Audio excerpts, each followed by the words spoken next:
చేసుకుంటూ ఉండాలి. యోబు ఏం చేశాడండి, తన బిడ్డలంట విందు చేసుకునే వాళ్ళంట, కుమారులు కుమార్తెలు కలిసి విందు చేసుకునే విషయంలో పొరపాటు ఏం జరుగుండేదని, యోబు దేవుడికి బలులు అర్పించేవాడు పిల్లల నిమిత్తం ప్రాయశ్చిత్తంగా.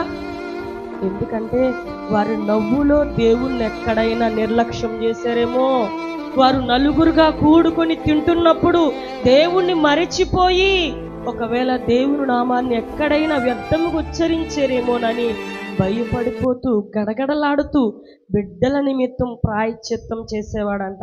మీరు చేయగలుగుతున్నారా? మీ బిడ్డల నిమిత్తం మీరు ప్రార్థన చేయగలుగుతున్నారా? మీరు ప్రభు ఎదుట సరెండర్ అవుతున్నారా? శోధన వచ్చినప్పుడు, అపాయం వచ్చినప్పుడు చాలా ఈజీగా దేవుని మీద నింద వేసేస్తాము. అదే దేవుడు చాలా స్పష్టంగా నీతో మాట్లాడి నువ్వు ఫలాంది చేసావు కాబట్టి ఇది జరిగింది అని అంటే అప్పుడు ఎలా ఉంటుంది మన హృదయానికి?